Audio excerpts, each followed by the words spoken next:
All right, guys. Well, welcome back to a very special edition of the Hatecast. And you will probably learn throughout this Hatecast that Jamie is away on business. And that's the way it should be when you're top dog. So, I have Ed here helping me answer some questions I got from you guys over at Hello. Anabolic Minds. Now, So, Ed, what did you do in the fitness industry, or what's your background when it comes to all this, just so people know? actually, I know nothing. I'm just a bum that you guys got off the street last night. Let's just tell the truth. Uh, I've been around a little bit, unfortunately, I guess you could say, or fortunately. I don't know how, if you really know the industry, you know what I'm talking about. Yeah. A little over 17 years. Started on the retail side.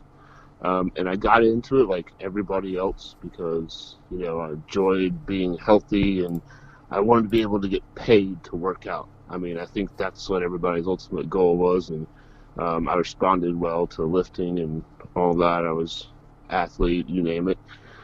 Then from there, got into the vendor side of it. Worked for some major companies, national brand companies. We're talking like $1 billion in sales a year, supplement With a sales, B, which, guys, with a yeah, B. yeah, that's not gonna ever happen again.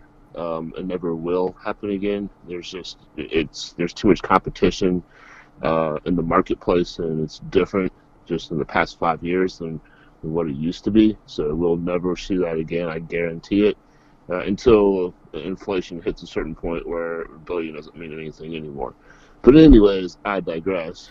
So from there, kind of got into manufacturing on the side of that, with raw materials, formulating, uh, you Just to name it. be clear, just to be clear, Ed is talking about the supplement industry as well.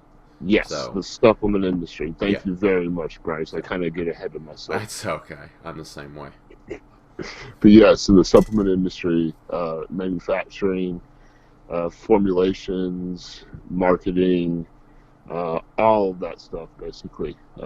Running a company, setting up companies, you name it. And the main reason why I've been able to go around and do all this stuff and kind of work in different areas is because it's such a small industry when you really get to the inside of it. And there's a lot of good people out there, but there's also a lot of people out there that are not so good, unfortunately. But anyways, um, I got into it because I loved it, and I realized how much nutrition and supplementation was important as far as performance, recovery, how you feel day to day. And that's what I mean recovery. I don't mean just from in the gym, but just life recovery. And then definitely anti-aging.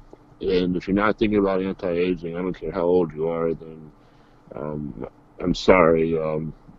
I feel for you because you need to think about anti-aging.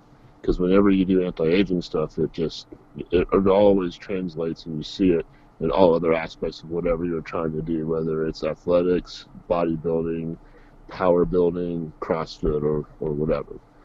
But those are kind of, I guess you could say, I don't even want to say credentials. I hate that, but my experience. Right. Yeah, I've done the shows. I've flown around the country. I've spoken in seminars in front of CEOs, um, regional team leaders. I mean, you name it. Heads of the Navy on boards and stuff. I mean, you name it. I've kind of done a lot of different stuff. So again, like I said, not criteria, more of just experience. And what a really good friend of mine once told me. This is kind of what I use as my, I guess, mantra, or whatever you want to say. Is whenever I am giving someone advice or something, I'm not really talking to them. I'm talking to my younger self.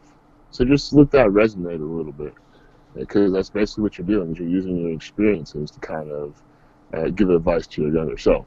So hopefully that can maybe, I don't know, help someone out or give them a little bit of enlightenment about what's going on. I don't know, but hey, if it does, that's pretty cool. Well, that's good because we have some training questions in this Q&A that I think you would have a you would have a unique perspective on. There we go. I can speak today. I love it. Because of the way that you put that. I mean, I know I've made my fair share of mistakes when it comes to training, nutrition, and Yep. all that stuff. I mean, I don't know if you know this about me, but I used to be about 430 pounds.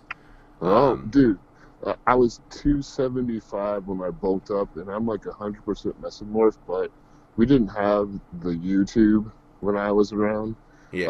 when I first started training, and so I did the seafood diet. You know what I'm talking Oh about? yeah. Oh yeah. Yeah, that was me Seafood's before. you. Yeah. And yeah, I bulked up the wrong way, which now I 100% do not believe in at all. But go ahead, tell me more about how big you used to be, and let me know like what's your height and like how much do you weigh now? I'm curious. Well, I my height is 6'5", right? Holy cow! Well, dude, you're already a giant. Like, why are you not an offensive lineman, bro? Maybe because I just picked the wrong time in life to start. I mean, I started when I was 18, 19, somewhere around like there like Ah, that, and man, no uh, technique. That's you don't have that right foundation. no Yeah. foundation. In fact, when I cut down all the way down to 178, which by the way, if you're Wow. 6'5" and you're 178, you look Yeah. like a cancer patient. Yeah, you do. I was Um, about to say you look like nothing. and I got down to 178, and I had no abs, I had no chest, I had no arms, I had no legs. I had basically dieted any and every bit of muscle off of me. So Yeah, you everything that you did. see in my progress pictures that I have up on Facebook, Facebook and Instagram, everything that you see that I post when it comes to the pictures now is all size that I've pretty much put on. Now I know muscle memory, and that is one question that's not on here. I'd like to know your thoughts on muscle memory, but I know Oh, muscle memory uh, is a phenomenon. I don't yeah. quite understand the mechanism. I believe it has to do with nuclei, right? Oh, yeah. Nuclei that's formed. Oh, dude, you're making me. Okay. Let me put it to you this way.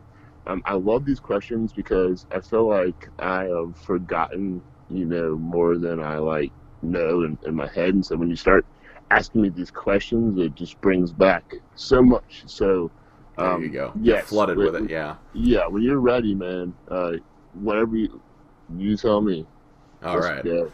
But I know muscle memory is a phenomenon. I know it's real. It's been documented as real. Yep. But I truly do believe that in the way of which I dieted, and that's kind of what I kind of wanted to go into. Like, you're talking about past mistakes. Yep. I did it completely the wrong way. I'm not gonna lie. I'm not gonna lie to anybody. Man, I lost that weight in about a year and a half, and it was Wow. rapid. I dropped pant sizes, no Yep. loose skin, thankfully. I mean, that is one genetic lottery that I fucking man, It, you I were fucking young. lucked out. You were Um, young too. Young. That has a big part to do with it, collagen amount and growth hormone and all those levels. But yeah, if you'd done that later in life, you would have been not as lucky. yeah. But there's even this YouTuber Obese to Beast. He was, as young as or no, he was a little bit older than I was when he lost the weight, and he just has heaps of it. And I'll let Yep. people look him up. He's a good guy in my opinion. But um, the training and nutrition mistakes that I made in that time would probably make most of you cringe, right? Yep. Because as a former fat guy, I literally tried every diet, every training method, all of it you can basically think of just to try and lose weight. I mean, I tried all exercise first, all diet, after that, and it was only when I combined the two with a, actual plan and not just YOLO, I'm going into the gym, doing a couple curls, um, that I found true long term success because everybody can lose weight, believe it or Yep. not, and it's documented that tons of people lose weight all the fucking time. Like losing weight's really easy. Keeping it off for a period of I've kept it off for I've kept off body fat. Let me rephrase that because I gained muscle, but Yep. keeping off body fat for 5 years, even 5 years, is like I'm in the lower 1% of people who do this. Well, and And you know why you're successful is because you just said it. The reason why people aren't successful is they don't replace the weight they lost with muscle mass. Because when you have muscle mass, your metabolism is automatically increased just for you to lay there and do anything. That's the beauty about it. Plus, whenever you do resistance training, it resets your metabolism. And when it resets your metabolism, it allows your body to do things differently. What I mean by that, I mean, well, your insulin sensitivity, that's changed. Your body's ability to use sugar and glucose, that's changed. I mean, you're basically like, instead of walking that fine little balance beam, 100 stories in the air where you're about to fall, it's wobbling back and forth. All of a sudden, when you start training and start manipulating hormones and doing things like that, that little tightrope becomes like basically a 1 foot wide balance beam 3 feet off the ground. That's kind of how it works. And so it's a lot easier, even if you do have mistakes, to keep that, fat off. Not weight, fat. I just want, because people still get hung up about that. It's not right. about the weight. It's about the fat. And even I was on the opposite side, because I was like 100%, really athletic. And when I mean really athletic, I mean, I was definitely, I'm not trying to say I was like the best, because I didn't get like college scholarship or anything or playing ball anywhere, but that's probably because of the school I went to, and they're really high quality. But Right. like sub 4.5, 40, close to like a 40-inch vertical. I'm only not quite 5'11", but my wingspan's almost like 6'3". So for me, it was always the weight game was about putting muscle on. So I was associated the weight with, oh man, I'm not getting size, I'm not getting size, I'm not getting size. When in reality, I was. Yeah. And so that led me to do the seafood diet, because I was like, man, I'm not big enough. When in Yeah. reality, if you gain 5 pounds of muscle a year, then you're succeeding. Because if you do that for 10 years, dude, that's 50 pounds of muscle. Yeah. And if you even gain 1 pound a week, which is a pretty generous weight gain, that's Yeah, 52 pounds a year. And then come can't do summer, that. buddy, you can cut all that off, and man, or you can cut some of that off, and man, you'll look fucking shredded. It's Yep. awesome. But yeah, like I said, I love the fact that you brought up mistakes, because I've made my fair share. Now I've got it down now, or at least I think, although I'm always learning. Um, Yeah. but Yes. Always learning. We always are always learning. and speaking of always learning, I guess we can just jump into the questions now. We've Let's bullshitted enough. let's do it. I agree. Sorry about that. No, Yeah. no, hey, No. that's what makes a good podcast, man. Well, Uh, what's the best? I got this question from somebody on Anabolic Minds. Now, some of okay. these questions, since we didn't have many submitted to us, right? I ripped off of people asking these questions, right, on fitness forums and stuff like that. And I like it. generally, our audience is somewhere in the 1 to 5 year Gotcha. training range. Like, they've been training for that long consistently.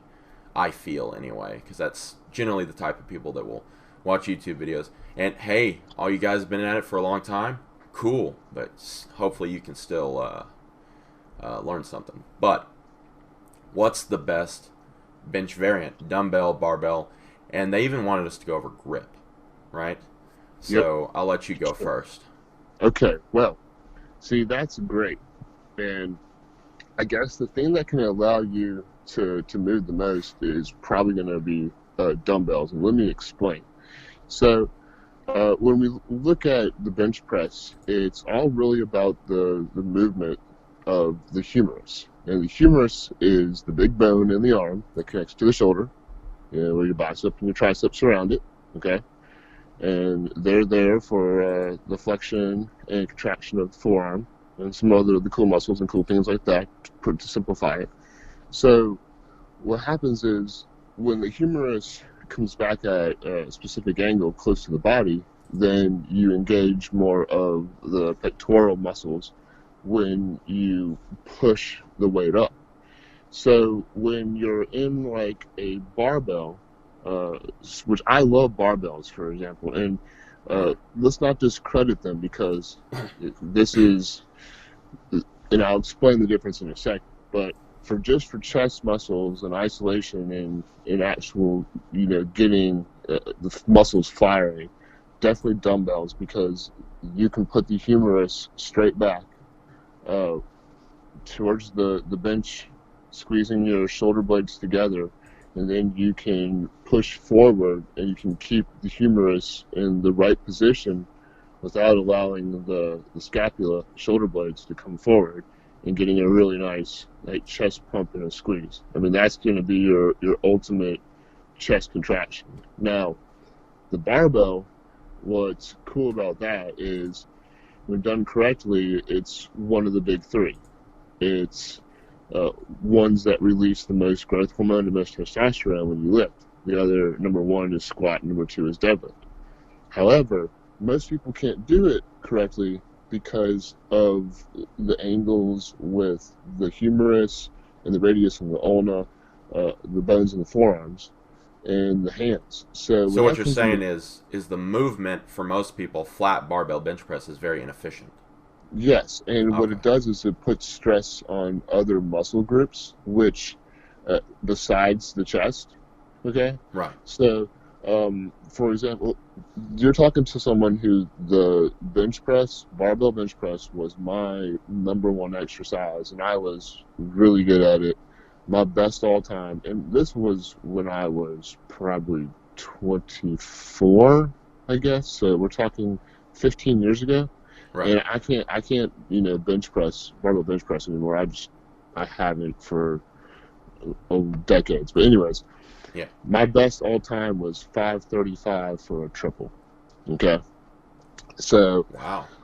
yeah, like I would get under the bench and just rep out like 315, and then go to 405 and rep it out for like 8, 10 reps.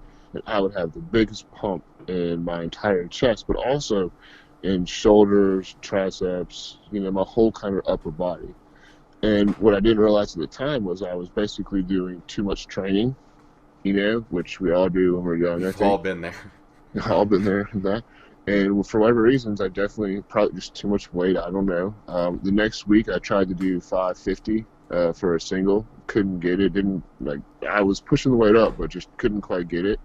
And then at that point, uh, my shoulders, they just started giving me pain, and we're bench pressing. And that was barbell bench pressing 15 years ago. So, Right. just for me, I definitely think that dumbbell is the way to go. Barbell, if your shoulders minimally done, use it for a complete upper body training movement, not just a chest specific exercise. And I really like I like doing dumbbell declines because I feel like it allows your body to train the humerus to move while the scapula is engaged, your shoulder blades. It kind of gives you that movement, kind of simulating a straight arm lat pull down Right. to engage the lats. Because one of the key things you want to do when you're engaging your chest or doing any kind of bench press to avoid, number one, to avoid injury. Number two, for activation, is to make sure that your shoulders stay down, and that's by engaging or making sure that your shoulder blades are engaged. Right. And what do you think about incline bench, barbell bench? I like incline, but it also depends upon the person. Right. Personally, when I think my ultimate, like my best angle is a slight incline, like very maybe like 10 to 20 degrees, like not much, you Yeah. know? And that's just like for my best pushing, and that's where my angle is. And everybody's is kind of different. I have a really thick um, rib cage.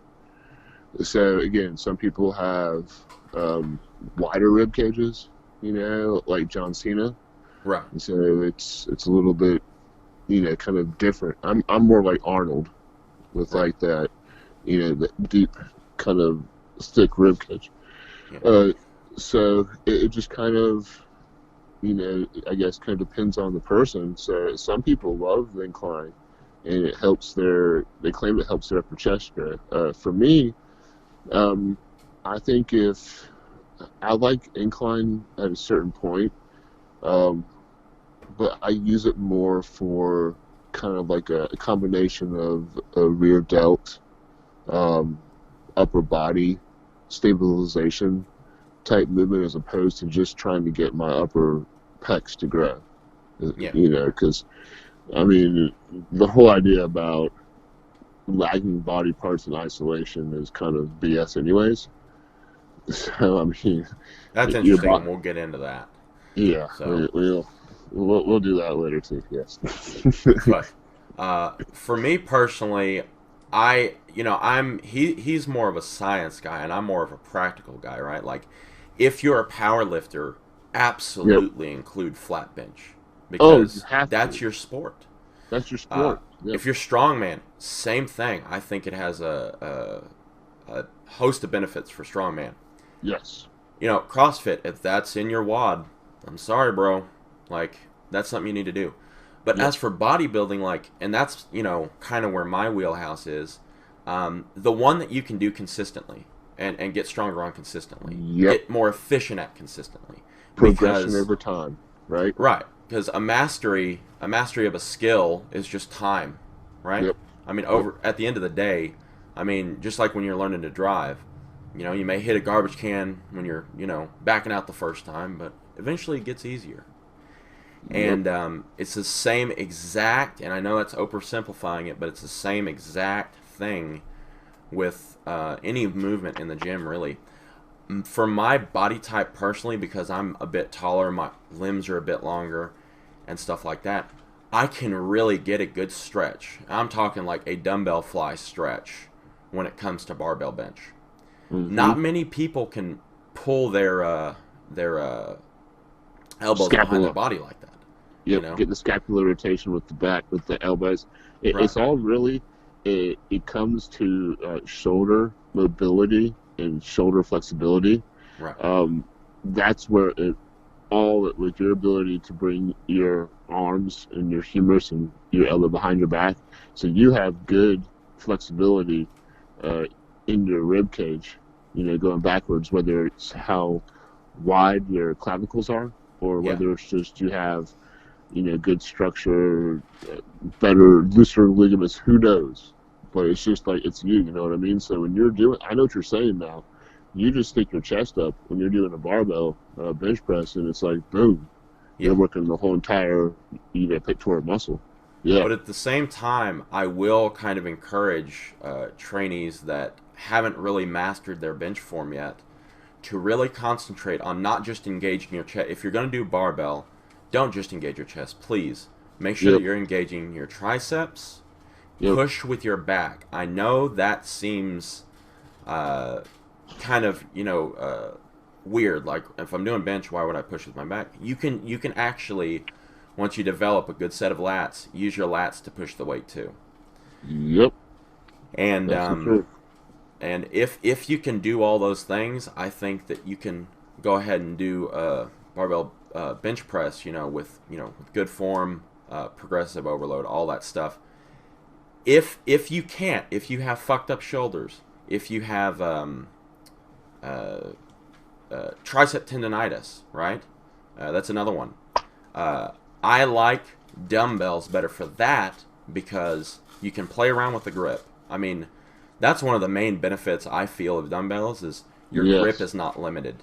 You know? And and here's the thing, like I absolutely agree with you. I think barbell is, like I said before, it's one of those top three lifts. It's the number one, thing you can do for chest. But the Right. problem is the people with the grip. And what dumbbells do is when you basically split up the weight, it isolates the weight Right. and it allows for the arms to be more of in a natural groove because they have to be, right? Right.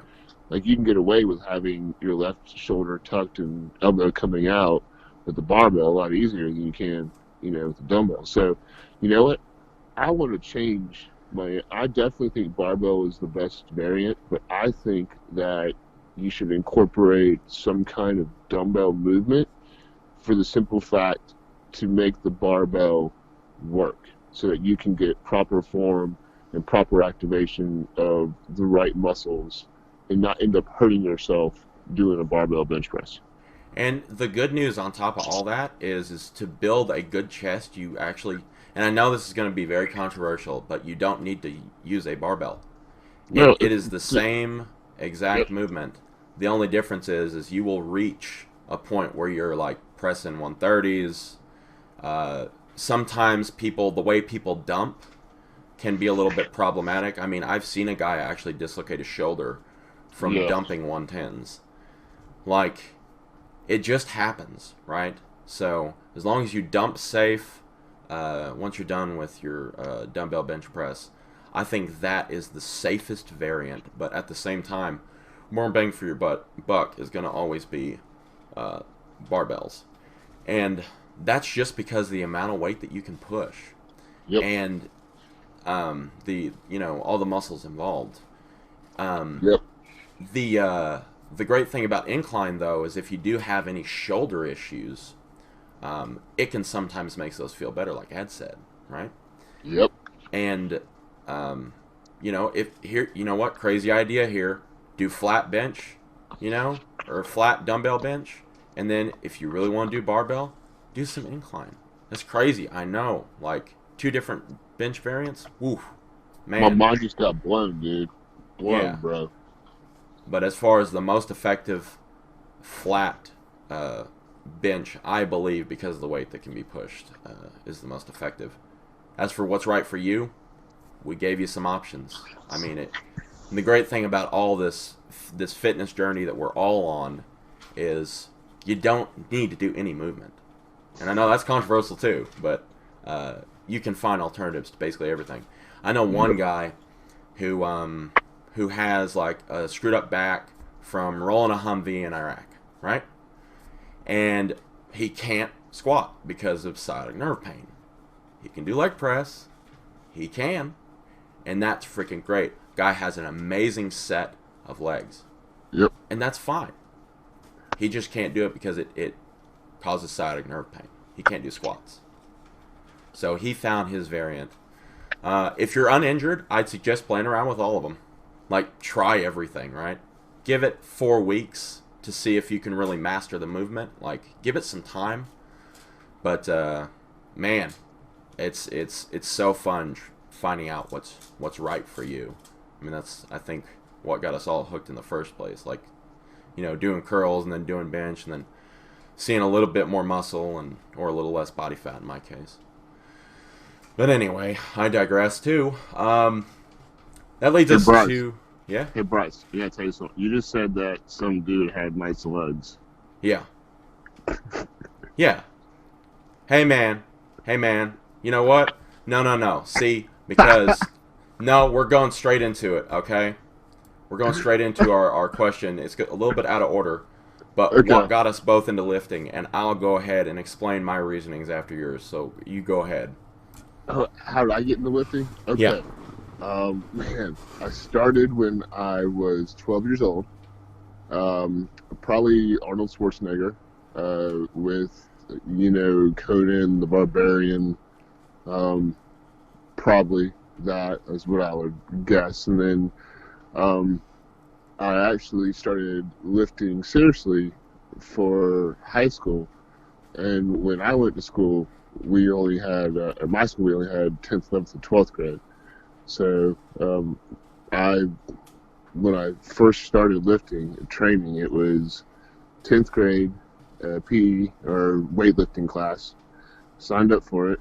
Um, I played basketball, so there was a couple of basketball players in there with me, a lot of football players and some other people. And the next thing you know, by the end of the year, um, I'm basically just like the strongest kid in my class. And then from there, it was just like, that was it. Yeah. Just kind of loved it. Well, mine was a little bit different. So, I'm from the South, obviously, And everybody has this, this almost preconceived notion that males have to be masculine, right? So what does a guy do when he wants to lose weight? He doesn't go step on the cardio, right? He hits the weight room, right? Yep. Just because that's the masculine thing to do. Yep. And, I had a chick I was dating at the time, and I wanted to look good for her, like, make myself a little bit more sexy. Yep. And again, not a masculine thing to do. Who doesn't want to do that, right? Everybody wants to look good naked. Everybody does, right? The mirror is your best and worst critic, man. Come on. But so that's what got me started on my journey. Really, like all the wheels turning and the learning and everything that I've pretty much done to shed the weight. Which, by the way, I had to do excessive amount of cardio just because that's my body, right? And I was super morbidly obese. I mean, something needed to change. Calorie expenditure needed to happen. God damn it. So why were you obese in the first place? Was it habits? I do have a answer for that. Hold on here. But you got answers for everything, man. I do, man. I have answers for everything. But after I lost the weight, I found something out. Right? Chicks don't give a shit if you have a six-pack. They don't give a shit if you're muscular. In fact, there's a big portion of women that do not find that sexy at all. Because why would they want somebody that spends 2 hours in the gym? That's true. It's all about your bros. True. You go to the gym, you have like, bro, how much you bench? Like, just that like sly compliment, that bros give you. Yep. And so yeah, I noticed the dude's legs. Yeah, because I'm a bro just like everybody else. What have I become? See, I love it. I love it. You see, I try not to judge because I'm trying to be a judgmental person. But like, if you work out and like, you don't have big legs, man, like, are you really working out, bro? Hey, man, don't skip leg day. And what didn't help is Austin, and I have a couple of funny stories that I'll tell in another podcast because I don't think it's the right one for that. But I have a couple stories about literally like the opposite happening, right? Because there's a large LGBT community in Austin, Texas. Skinny jeans? I found out. Do they wear skinny jeans? Huh? Do they wear skinny jeans? I don't know, man. I don't pay attention. They're normal people. Like, but if you squat, you can't wear skinny jeans. That's true. But like, the people who hit on me the most were in that community when I lost the weight. So, but anyway. Interesting. And they could have been wearing skinny jeans, but you're not sure. You know what? I'm not sure. I do know that there was this one dude, and oh my god, he's still at my gym in Austin, Texas, my iron and floor gym, right? It's Gold's Gym. His name is Yemi, okay, with a Y. He's from, I believe, Cuba. And this dude is the most, and I don't mean to offend anybody. If you're gay, that's fine. Be loud, be proud, whatever. Like, he is the most flamboyantly gay man that you will ever meet. And if he, okay, he does certain... Huh? Is he like a bear or like an otter? No, he's an otter. He's not. No, he's a little snuggle bunny, right? Like this dude goes up to a mirror, does goblet squats, right? Like half-ass goblet squats, going, like that is what I had to fuck. And then I helped him. I spotted him once. Hey. Huh? Hey, all that was just he was making sure he had complete total contractions with the clinches. Working on the male Kegels, but complete total body, man, total body contractions. Hey, people underestimate the power of pelvic floor control, but dude, yes, very important. Very. But I helped him spot one time, and he almost dropped the weight and everything on bench, and he called me his knight in shining glasses. I'm not making this up. Why? I didn't ask for this. It's Ugh, fine though. It's fine. Don't worry about it. knight in shining glasses. Knight in shining glasses. You know, I think that was my most proud moment. I'm not a very proud man. I Um, think it's a pretty good moment to be proud about. I mean, I've never been called that. well, damn. Come on, man. Step up your game. So, another question here we can knock out now that I've pretty much embarrassed myself with the story. I love it. Who hasn't? My wife's back here laughing, by the way. Dude, Uh, that's the best. Then we're actually finally getting somewhere instead of this, like, boring stuff. I love it. I love it. there you I'm go. joking. I'm joking. Let's do this. What's your favorite bodybuilder, powerlifter, and strongman in the game right now? Who in the game right now? Man. Right. Currently Okay, competing. so, well, okay. Favorite, admiring, whatever, I don't know. Those are different words. Okay, so bodybuilding, I would say most impressive. Let's use that word instead because admiring, I don't really admire any bodybuilders for certain No? reasons. You ain't in the Z's Um, club? Myron, I bro? guess. Oh gosh.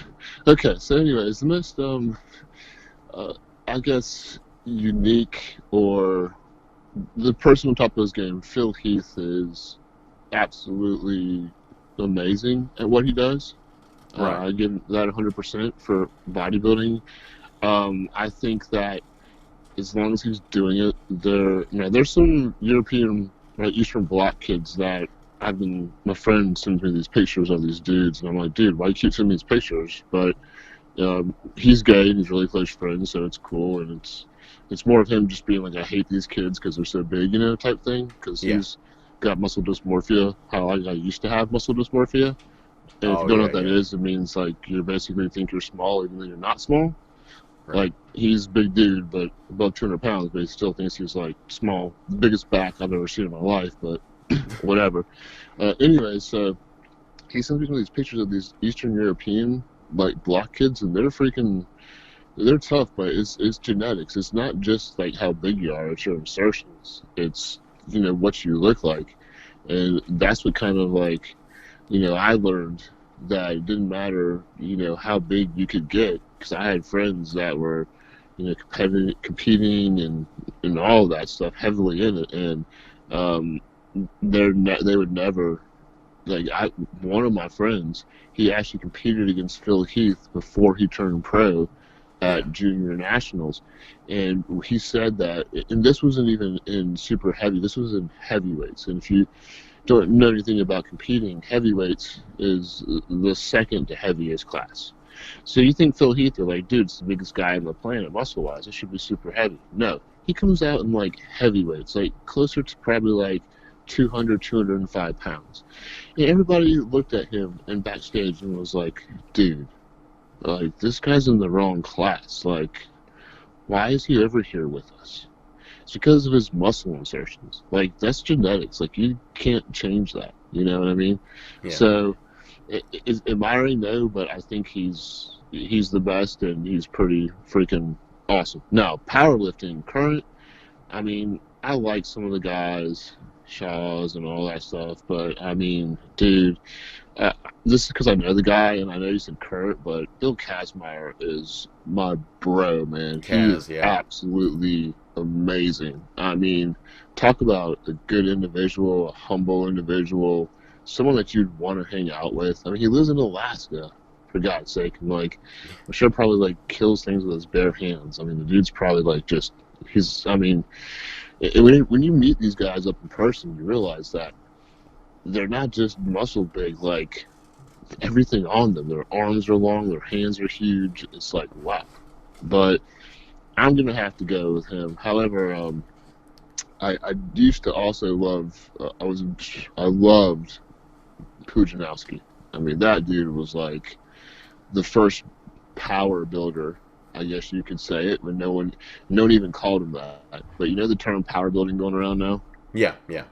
So he was probably the first power builder by far. He dominated. I mean, he won the metrics strongest competition, what, like 5 or 6 times, I believe. Yeah, yeah.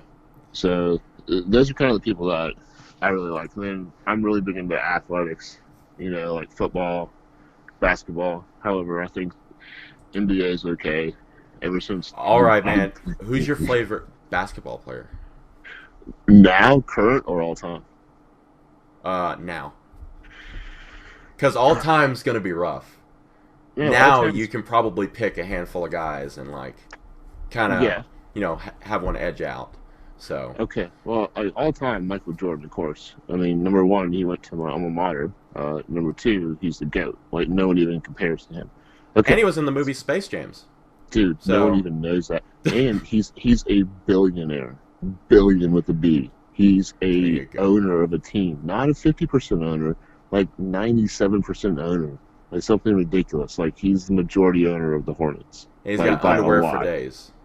dude. Yeah, for days, man. And those things that don't have the tags, it's absolutely amazing. I mean, when you can go into a board meeting and your T-shirt isn't crumbling up, I mean, come on, dude. Like that's with the collar is perfect and pressed. I mean, dude, every Call time. us Haynes. Call us. Oh, I love it. I love hands.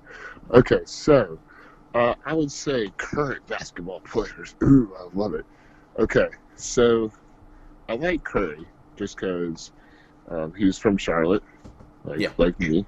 So and he's pretty humble, and you know I remember he was good in college. Like he gave the Heels a hard time in the NCAA tournament the year that we beat them. Um, LeBron he's probably the best player currently, but he's still not Jordan. I mean, he doesn't have that finesse around the basket for that. He doesn't have that feel for the ball that Jordan had. Do you feel like he wants to be? He wants to be the best basketball player, but the thing about it is, see, I played basketball, so I can kind of explain it maybe a little. I don't know. I'll explain it how it makes sense to me. Yeah. There's sometimes when you have what they call like you're on fire, like you have this feel and you just can throw the ball up. It doesn't matter what type of spin or how you're falling down, and it just kind of goes in. Like your aim is just perfect. Like you're just in that zone, okay? And Jordan had that type of finesse and in that zone and that control, like probably 95 to 98% of the time. Like that just doesn't happen. You know what I mean? And LeBron, he doesn't have that at all. He doesn't have that feel like that because he doesn't have that soft touch, that finesse. Like I feel like Jordan's the type of player where he's like running down one leg, he could two hand underneath his legs, throw the ball up, and it would end up in the basket. You know what I mean? Because he has that Exactly. feel of the connection with the basketball and its flight in the air and how it's going to land. Like LeBron doesn't quite have that. I mean, dude, he misses layups. Jordan would take the ball, would spin it on the left side of the basket or the backboard. It would hit off the right side of the backboard and then go in the goal somehow. I mean, like, are you kidding me? No Yeah. one, the closest person that can do that today is Curry. That's why he shoots so well because he has the good feel for it. That's true. And I'll quickly run through mine. Those are great answers, by the way. What's my favorite bodybuilder? Uh, Man, you know what? I'm a big Rami fan only because I know he Yes, tries. I dude, know he Ronnie. tries, right? Yes, I yes, mean, Phil Heath. The only thing that makes him dangerous is he has genetics and yep, hard work on his. Like yep. he combined it. He combined it. Ha ha ha. I He love it. mashed the two together, and he just came out with something spectacular. Big Ramy, on the other hand, has hard work up the yin yang. He is doing work, and I just feel like if Phil comes in, just like I don't know, he got in a fight with somebody, he's upset about something, he's like sitting there punching a picture of Louis Marco for too long, right? Like if he just comes in a little bit, like if his condition was just a little bit shittier, I think Big Ramy could potentially take it. And that's I only agree. because the when you mess up on that level, like I mean we've seen it before. Kai Green when he came in all flat and shit, that Well, was him messing up a little bit. I got a Imagine if question. I got a go question ahead. for you though. And you said imagine's the big thing. Have you ever seen Phil not come in 100, like just phenomenal. That's part of his deal. Like, I don't think he can mess up. I don't think it's in him. I think it's like it's just not fair. That's why he's called the gift. Well, like I And you know, said, he mashed those two together. Hard work, and hard work is powerful. I mean, look at it Dave is Palumbo. He was big, but all he had was hard work. He didn't have because particularly good genetics. terrible shape. However, I remember the weirdest. I saw this picture one time, and his glutes were so shredded. It looked like it was like half of a basketball, like his ass was half a basketball, and it's just like one of the most horrifying things I've ever seen in my life, and it still haunts me like to this day. That's like when I see him now, he's still so ripped and he looks sickly because he's so ripped. You know what I mean? But like that's the only thing I can think of is like, oh my gosh. And Not that he is so. speaking of hard work, he has two fake shoulders now. Like No that's the cost of it. way. Yeah. So Two he had to fake have. shoulders. Well, he was doing the stem cell injections and all that jazz, right, to try and It, regrow some tissue in there. and And it he didn't eventually work. just had nope, did not work. Really? Oh, So that's another conversation we need to have. I love stem cells and telomeres and telomeres and all that cool you stuff. know, and I think me and you are gonna get along. Holy shit.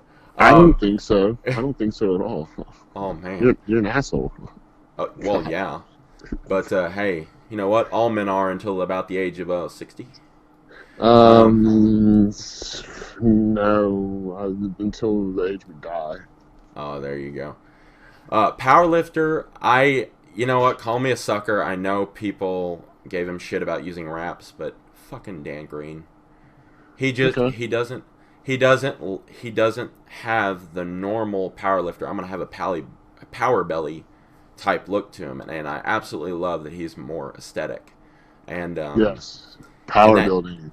that 900 fucking beltless, Jesus Well, Christ. if you can do 900 pounds beltless, then you're core. You don't need to do core work, I don't think. But you know what? I bet he's doing like Pilates classes on the side, Hell yeah, a like little bit of Tuesdays and jazzercise. Thursdays. Dude, hot yoga, bro. Hot yoga. Hey. Strongman, I would have to go with. See, Brian Shaw gave me hope for Americans in the strongman game. He did. That's why I like him, right? He's Yes, out but of he eats what? Colorado. Does he eat a lot of donuts though? Uh, Krispy Kreme? man, you know what? He used to, but ever since Dude, he started working with dude, Stan Efferding, no. dude, do you have Krispy Kreme donuts where you are? Um, here we do not. In Do you Austin, know we about did. Krispy Kreme donuts? I did, and I was a frequent patron. They're the best donuts, aren't they? Especially when the white is like red and hot and I glazed and love just Krispy Kreme donuts. But if you have a differing opinion, please comment in the comment section below. Give us some more places to try. Because no all dunking. donuts are great.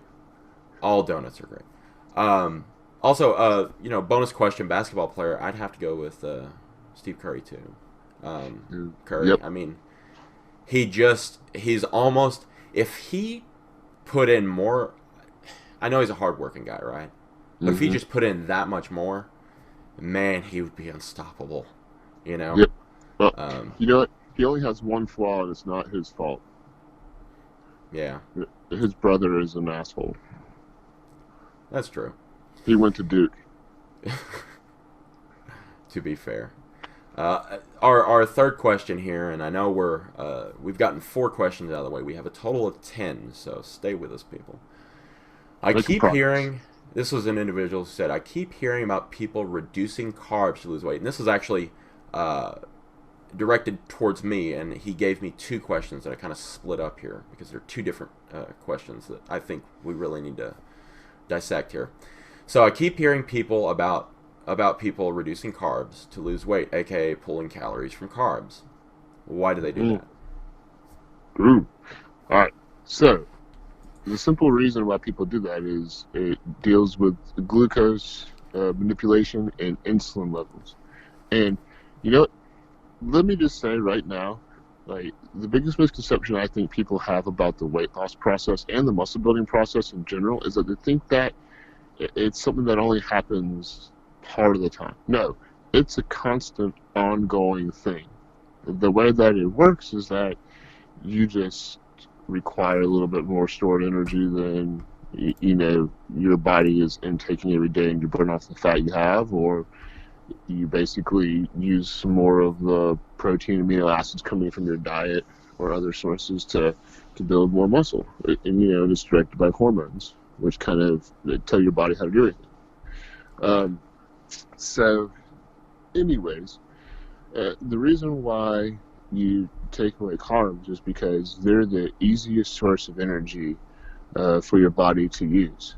And when you reduce the amount of carbs, which reduces the sugar that's floating around in the bloodstream, then your body is able to then use a lot of the fats, the triglycerides that are already floating around there. So you see how we said it there. You're not just starting the process, it's already ongoing. So we're taking advantage of the ongoing process, and we're dipping into the fat stream that's already there, which then over time, more fats released from the fat stores, more fats used for energy because there's less glucose. That's kind of how it works. And then immediately, you tend to see a reduction in weight because of the loss of water weight. If you're holding too much glucose or you're bloated, it's because of the fact that glucose holds roughly anywhere 2 to 3 grams. Like 1 gram of glucose holds 2 to 3 grams of water weight. So if that water can't go in the cell, then it's going to go other places, and you're going to look like a pufferfish. So you reduce the carbs to get your body to burn off the triglycerides and the fat. That's the main reason. And then also to get off the water weight. Now, Right. eventually, we look back into introducing carbohydrates back into it because your body constantly is in an adaptation organism. I mean, that's how it survives. So once it's adapted to the decrease in carbohydrates, you either have a choice of A, decreasing carbohydrates more, or B, reintroducing carbohydrates to trick the body. But again, when you introduce that varies upon person to person. It could be a week, it could be 2 weeks, 3 weeks, 4 weeks, who knows. But simple, that's why you pull carbs from your diet when you're trying to lose weight. Also, one thing I didn't add in there that was also part of the question: what's your thoughts on fructose? As far as it being bad, or as far as it affecting diets and like losing body fat, Affecting results specifically. as far as like losing body fat Right. results. Okay. Um, Again, so here's the thing. Um, I always try to reduce any kind of like sugar whatsoever, no matter what. When I was doing the whole, competing thing and trying to really get to that low body fat level, Right. you know. But as I've gotten older, you know, um, I allow myself more, and I can still kind of maintain. I can get lean like 7%, 6% lean body fat, and not have to eat like I'm dieting for a show. But some people, aren't that way. And so many people that aren't that way, I mean, in any time to jumpstart it, then I would eliminate all sugars. So all my carb sources come strictly from complex carbohydrates. So no fructose, sugar, none of that. Just straight, green vegetables, protein, and healthy fats. And then of course you have all the people that are like, oh, what about your fruits and your antioxidants? And I'm like, well, that's not why you're doing this. Like they never said we're doing this diet to be healthy. We said we're doing this diet to get ripped as fast as possible. There's a difference there too. And don't let you ever think that being ripped means you're healthy. Because I've been really, really ripped under 5% of body fat, 4% body fat, and I felt the worst in my life. So just let that resonate a little bit. Now, just for you guys listening, that Facebook chat that you hear, like ping, ping, ping, that's me. So I'm that asshole that doesn't mute that stuff. Um, so, okay, so hearing people about reducing carbs. So the issue behind having a high carb intake, I find, comes from where do you pull it from, really? Because you know, so people have protein to build and maintain muscle. They have the amount of fat that doesn't make them feel like a piece of shit, right? Yep. And then they have carbs to kind of fill in the rest. And by process of elimination, you need the protein, right? And I'm even a little bit of a fan of increasing that a little bit while you're dieting. Yep. And you need the amount of fat that, again, everybody has to find out what's different. Either, I would suggest somewhere between 20 to 35% of your calories coming from fat. That's just what I've found to be most applicable to most people's diets and hormone profile, right? Because too little fat and you just feel like shit because hormones are all over the place, right?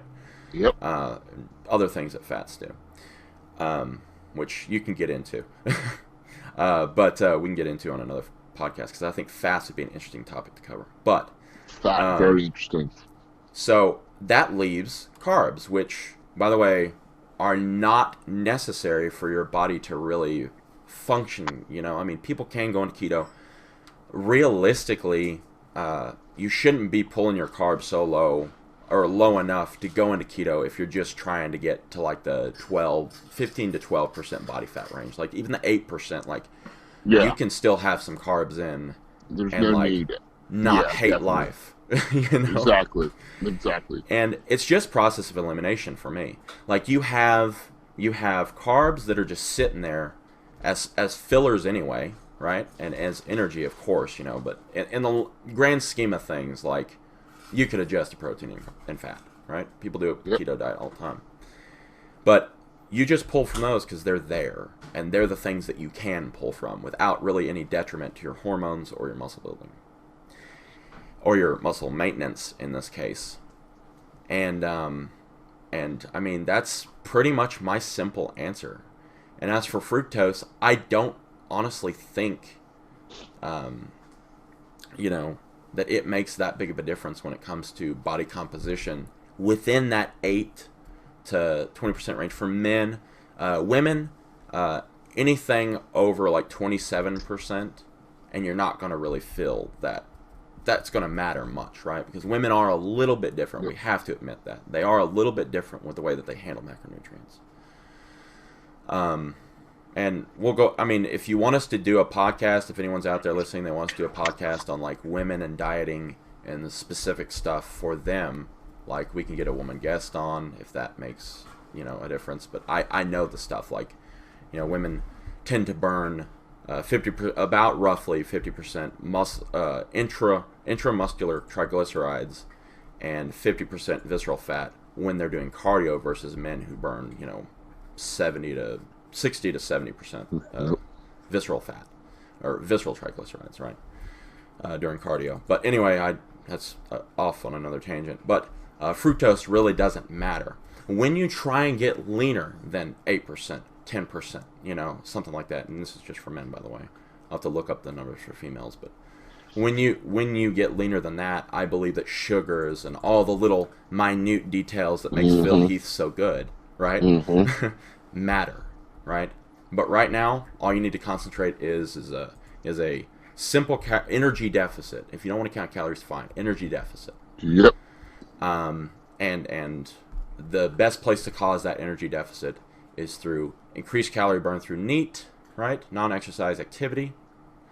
Increase that calorie burn via cardio, and increase that or decrease your energy from pulling from carbs. And that's my simple takeaway, which will cover the lower percentage, like the contest prep, if you will. If you guys want an episode on that, please let us know, and we will gladly. That would be fun.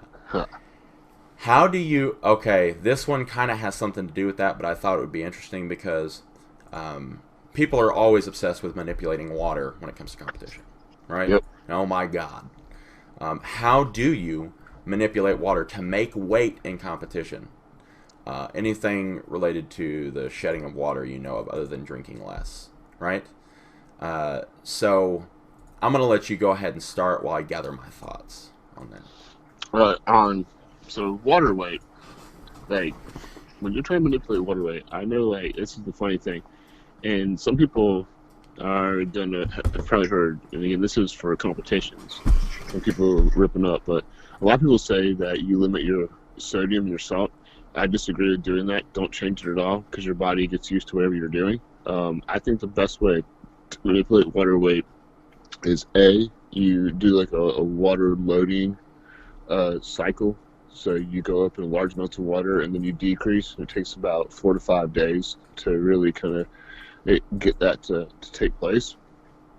And then at the same time, you can take some herbs that can help you kind of get your little bit of the water weight off your body, like herba ursa, some things like that, some compounds. I know. Also, if you guys are interested in Chaos and Pain coming out with like a herbal diuretic, please let us know.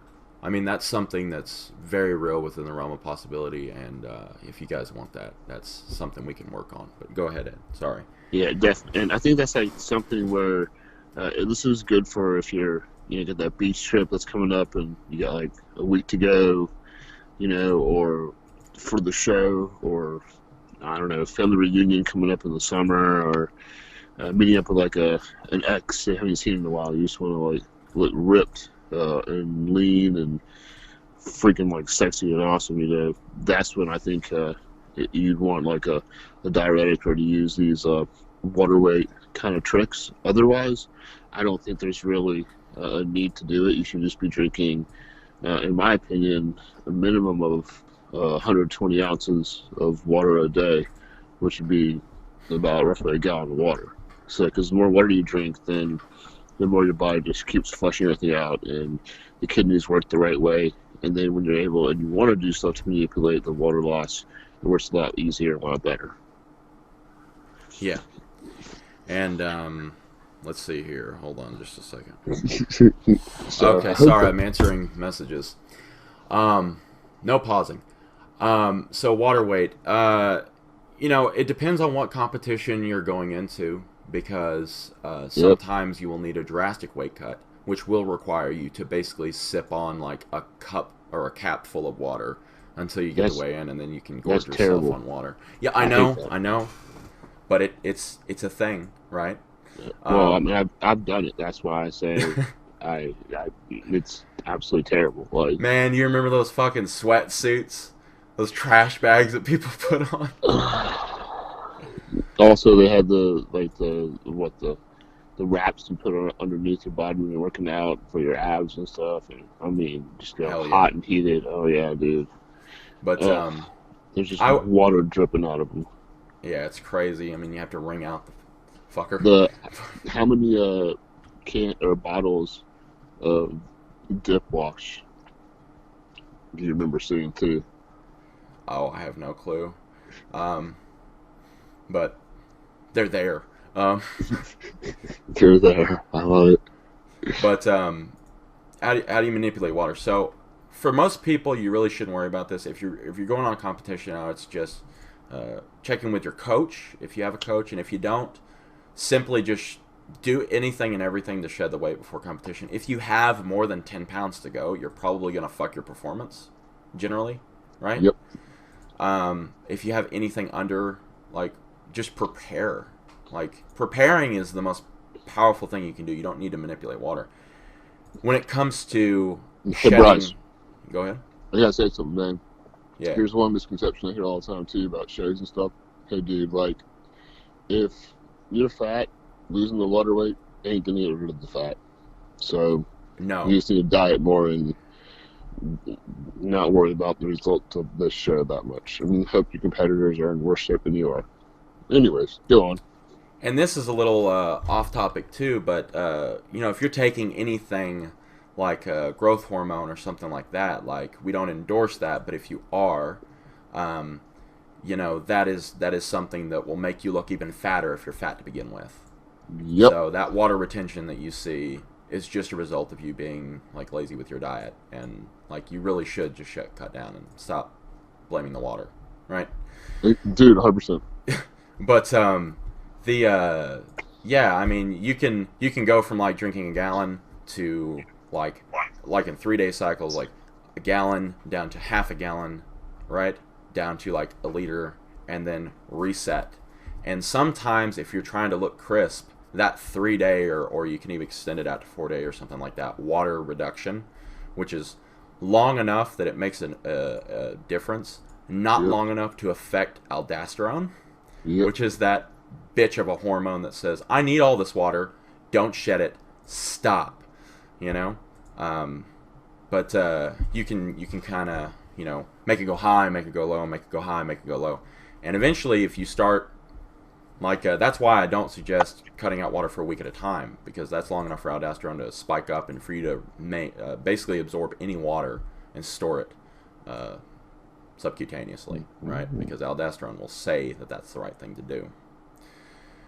Oh, I hate aldosterone. Go ahead. I hate that so much. Yeah. As for, so water, that's the way to do it if you need to look extra crispy for like an Instagram photo, right? Because I know that's a thing too now. But, I mean, that's really all you should be doing. You should be playing with your water intake, not playing with sodium. Sodium is your friend. In fact, I believe that the avoidance of sodium is somewhat to blame for the contribution to water retention in people who are trying to diet. They think low sodium is better because they think that sodium is going to make them have a heart attack, when in actuality, the raise in blood pressure is only a small percentage of the population. It's not everybody. So, if you're that worried about it, buy a fucking BP cuff, blood pressure cuff. Monitor it that way. I promise you, you have 8 grams of sodium on top of your gallon of water, like 8 grams per a gallon.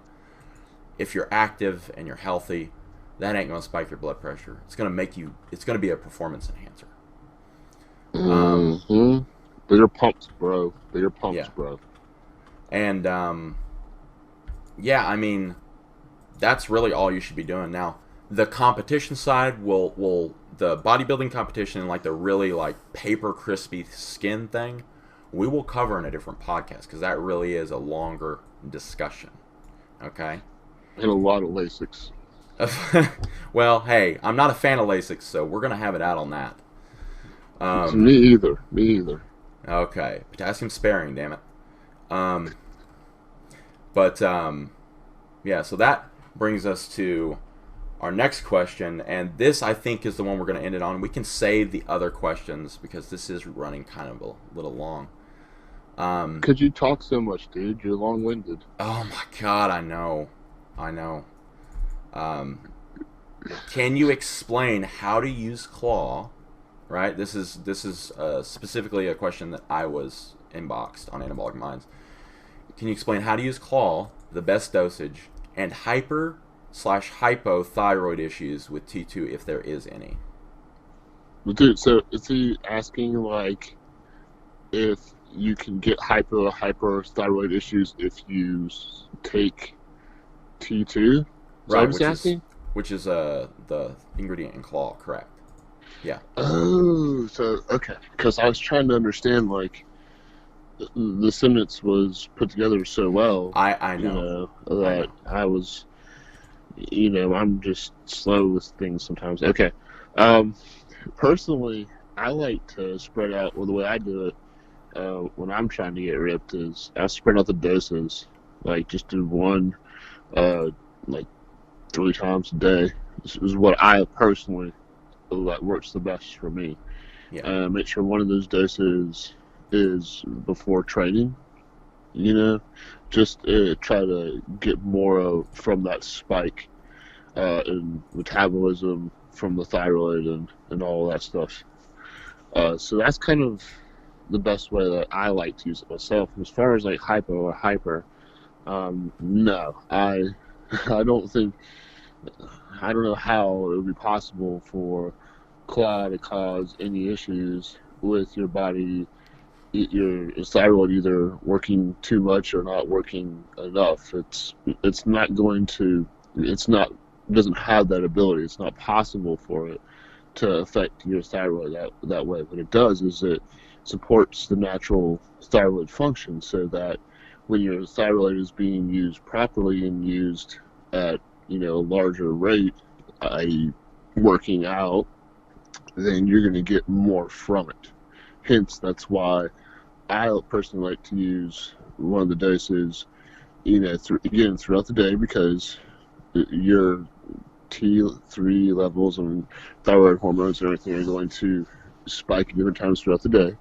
But use it when your body is going to output more of it, so you can burn off more body fat. Right. I think that was a pretty good explanation. Yeah. I Thank you. Yeah. I'll cover the hyper/hypo thing first. So, that is a myth spread by fitness bloggers. And it's completely fine, and I understand. You need something Hold to up. write You about. mean it's not true? What are you talking I about? know. It's crazy.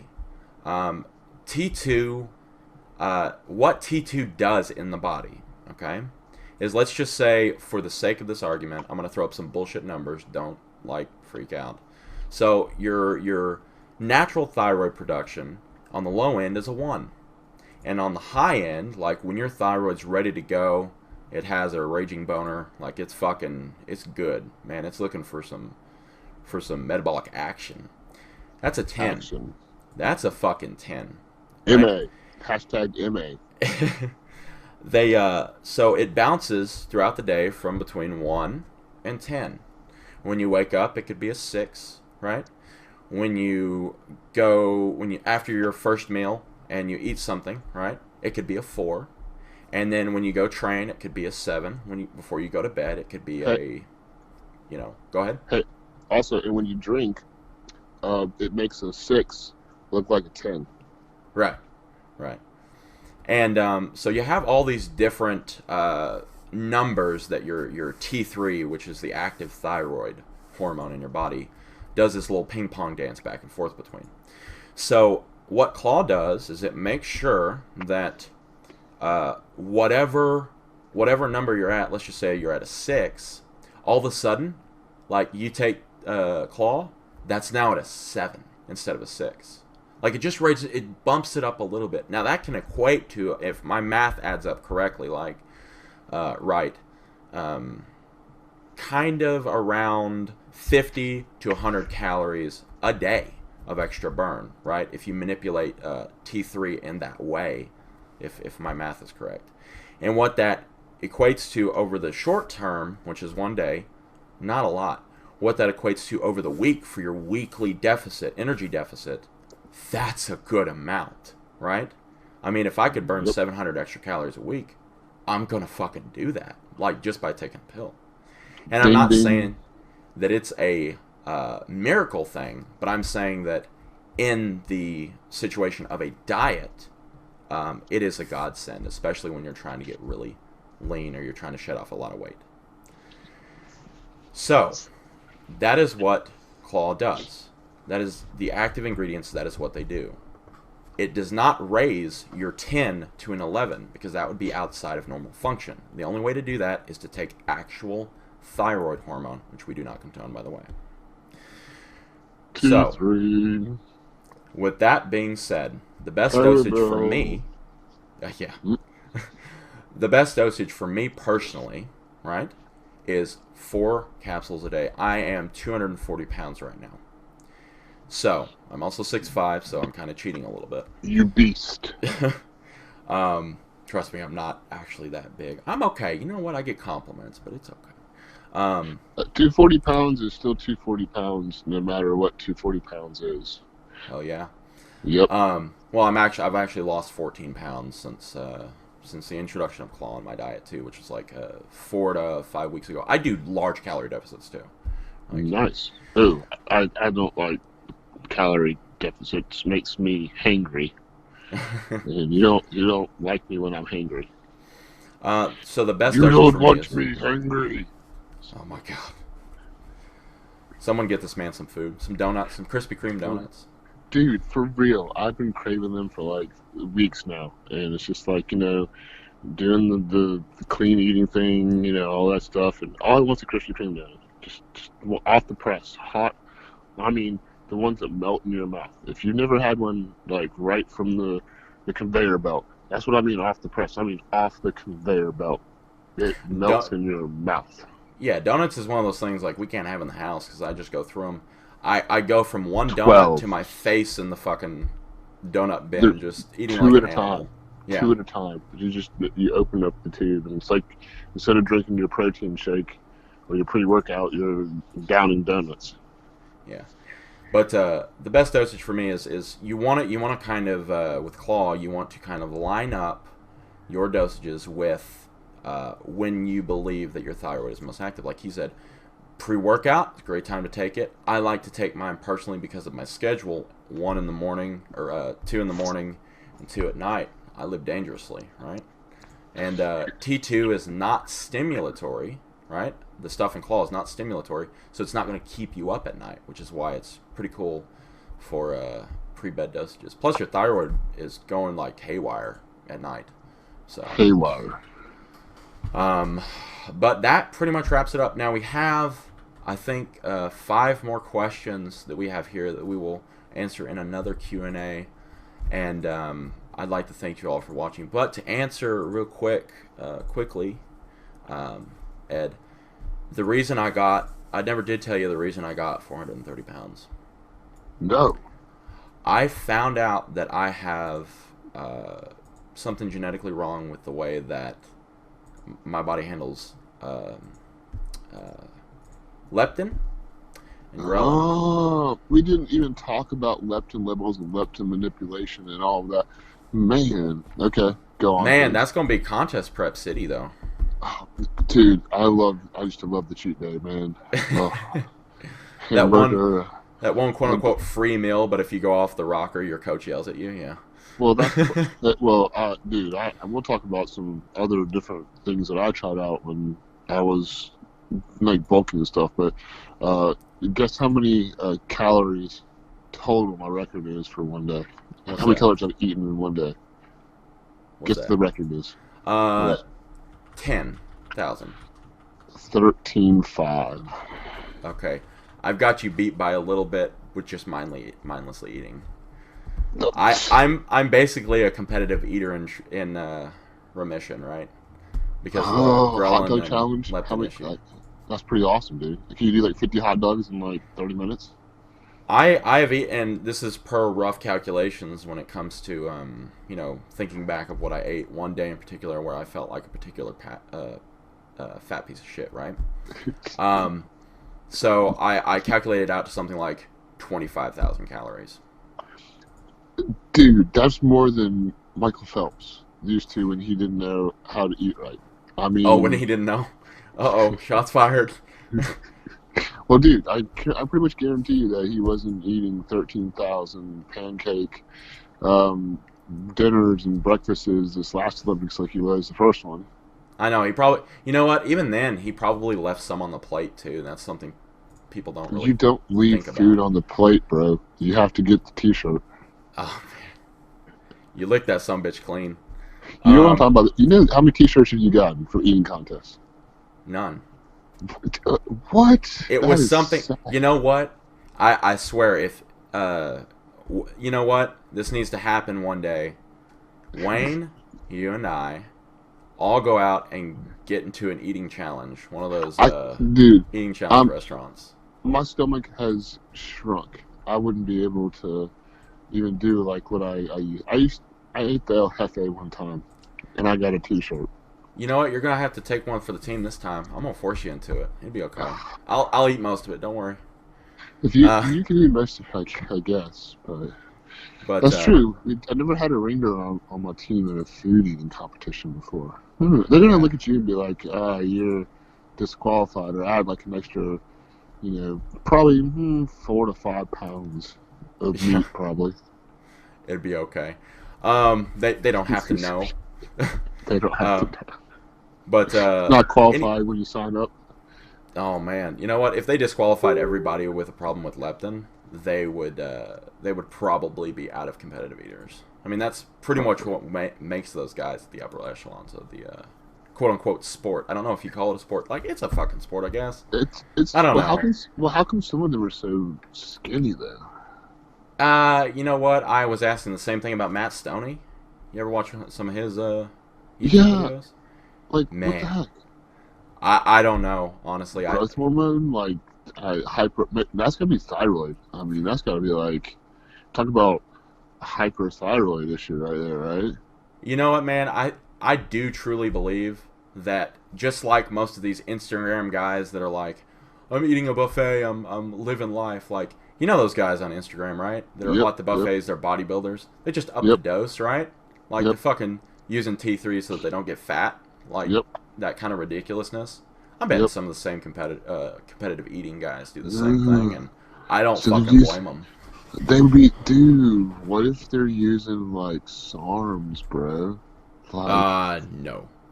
why But not, anyway, man? Well, not technically SARMs, but not SARMs, but MK677. It's not a SARM, but yeah, yeah, yeah. think about it. Growth Any of hormone. those things that steroids that will increase your adrenaline, man.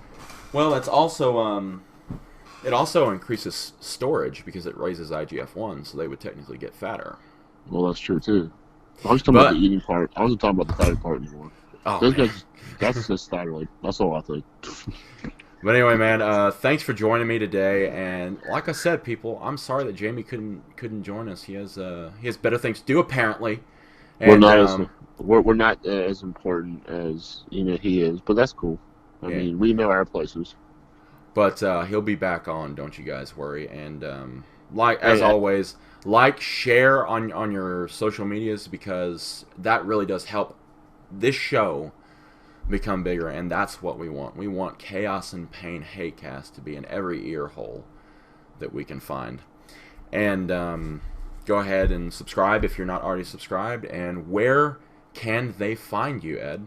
If they can, like, are they you gonna play can't hide and find seek? me, man, because I don't want people to find me. No, I'm around here and there. Instagram? Instagram, Big Shived. Okay, so you're probably gonna ask me what is that? Okay, well, my last name is Shanks, right? Right. So, and I used to be a muscular dude, like 245, 7% body fat at 5'11", right? Barely. Yeah. So, I mean, like legit 20-inch arms, no BS. Like, how big are your arms? 20 inch. Yeah, right. No, like 20-inch arms. And like one day when I was working for one of these supplement companies, we were at our annual convention, and he said, hey, "Your last name is Shanks. A shank is like a shiv. Like a prison shiv. You're gonna be called the Big Shiv." And There then you go. I added Ed to it, so it's Big Shiv Duh or Big Shiv Ed. That's me on Instagram, Twitter. I don't tweet a lot, Neither but I do do I. sometimes.